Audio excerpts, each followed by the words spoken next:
Lucas capítulo 7, terceiro evangelho, Mateus, Marcos, Lucas. Versículo 36. E rogou-lhe quem? Um dos fariseus para que comesse com ele.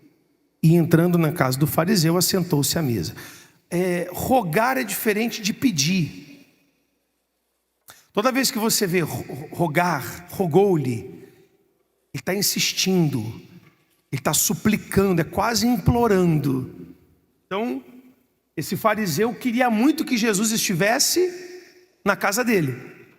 E eis que uma mulher na cidade, que era o quê?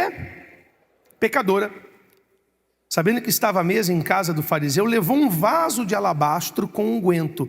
Alabastro é tipo um mármore, e dentro tinha um perfume caro. Perfume, hoje em dia tem perfume que é caro, naquela época era mais caro ainda. E estando por detrás aos seus pés, o que essa mulher fez? Chorando, começou a regar seus pés com lágrimas e os enxugava com os cabelos da cabeça, e beijava seus pés e ungia com unguento. Para você entender, alguns dias atrás desse episódio, Jesus havia dito assim: vinde a mim, todos os cansados e sobrecarregados, que eu vos aliviarei. Provavelmente essa mulher estava quando Jesus falou: vinde a mim. Porque não foi do nada que ela tomou uma atitude tão séria de ir a Jesus e fazer tudo isso que a gente leu. Ela voltou para casa e começou a pensar: quem é esse Jesus que me chama? Mesmo sendo eu uma mulher pecadora. Todos da cidade conheciam o pecado dessa mulher. Provavelmente era uma prostituta ou uma mulher adúltera. Ela não escondia os seus pecados, todos sabiam dos pecados dela. Só que quando ela ouviu Jesus falar, ela disse: eu quero essa vida que ele tem para mim. É isso que eu quero, deixar a vida velha para ter uma vida nova. Então, quando ela encontra Jesus, a entrega dela é traduzida no que ela faz. Ela beijou os pés de Jesus. Ela chorava tanto que as lágrimas lavaram o pé de Jesus, e ela enxugava com o quê? A mulher vaidosa com cabelo, é ou não é? Sim ou não? E aquele cabelo ela usava provavelmente para seduzir os homens. Agora ela coloca nos pés de Jesus. Ela pega o perfume, provavelmente era uma reserva.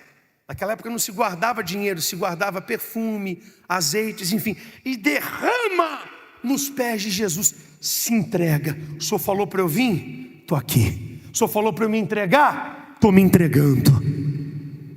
Forte, não é? Mas olha o que acontece. Versículo 39. Quando isto viu o fariseu que o tinha convidado, falava com quem? Consigo, falava para ele: se esse fosse profeta, bem saberia quem e qual é a mulher que o toca, pois é uma pecadora. Então ele estava só no cantinho assim, vendo Jesus ali fazer assim: Jesus, se ele fosse profeta, ele não ia ficar perto dessa mulher. Essa mulher é uma sem vergonha, pecadora. Ele não sabe de nada. Tem muita gente assim. Ela só tem olhos para os pecados dos outros. Simão, o fariseu aqui, não era pecador, não? Era ou não era? Está escrito que todo homem peca. Todo. Pecado é um verbo que todo mundo conjuga em todos os tempos. Eu peco, tu pecas, eles pecam, vós pecais, nós pecamos, pecaremos. Tem jeito, não dá para fugir disso. Só que tem gente que classifica pecado. Não, meu pecado é mais brando. A gente coloca como pecado, pecadinho e pecadão. Mas isso diante de Deus não existe. Existe pecado e arrependimento. Só. O arrependimento, ele inclui abandonar o pecado. Remorso não. O remorso, eu dou uma choradinha, faço uma cena e volto a cometer de novo o mesmo erro. Não é arrependimento, é remorso. Arrependimento, eu tenho nojo daquilo. Isso aqui me afastou de Deus, isso aqui destruiu a minha família, isso aqui me fez mal, eu abandono. Isso é arrependimento, é isso que Deus quer ver na gente. Amém? Aí Jesus conta uma história, nos versículos seguintes, de um homem que foi perdoado uma dívida pequena, e um homem que foi perdoado uma dívida grande. E pergunta, quem é que vai amar mais?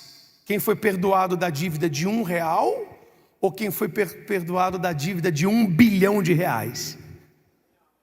Quem ama mais? O de 1 bilhão, não é? Quem foi mais perdoado, não é? Quem vai se sentir mais grato? O que perdoou R$1 ou o que perdoou 1 bilhão? Sem dúvida. Foi o que Jesus quis ensinar para ele. E vai para o versículo. Vamos ler. E respondendo, Jesus disse: Simão, uma coisa tenho a te dizer. E ele disse: dize, mestre. Um certo credor tinha 2 devedores. Um lhe devia 500 dinheiros e o outro 50. E não tendo eles com o que pagar, perdoou a ambos. Dize, pois, qual deles o amará mais? E Simão respondeu: tenho para mim que é aquele a quem mais perdoou. E ele disse: julgaste bem. E voltando-se para a mulher, disse: Simão, vês tu essa mulher? Entrei na tua casa e não me deste água para os meus pés, mas essa regou os meus pés com lágrimas e os enxugou com o cabelo da cabeça. Não me deste o ósculo, que é um beijo de cumprimento, mas esta, desde que entrou, não tem cessado de beijar os pés. Não me ungiste a cabeça com óleo, mas essa ungiu os meus pés com unguento. Por isso eu te digo que os seus muitos pecados lhe são perdoados, porque muito amou. Mas aquele a quem pouco é perdoado, pouco ama. Ele achava que ele não precisava de tanto perdão assim.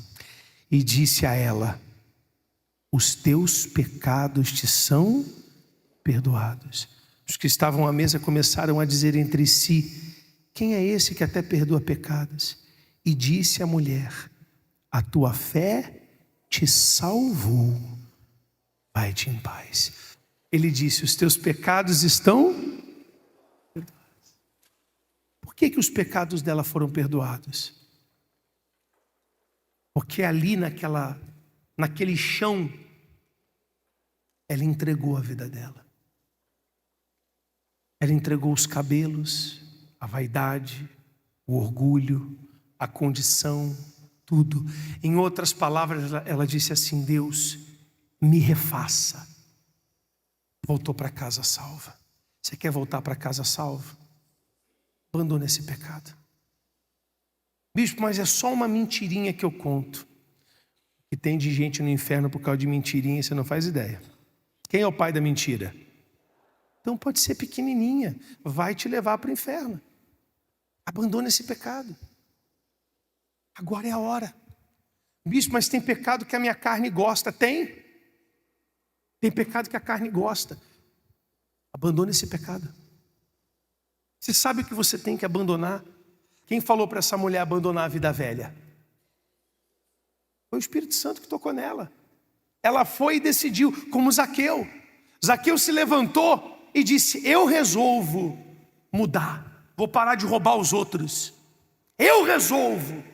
É o que você tem que fazer agora. Amém?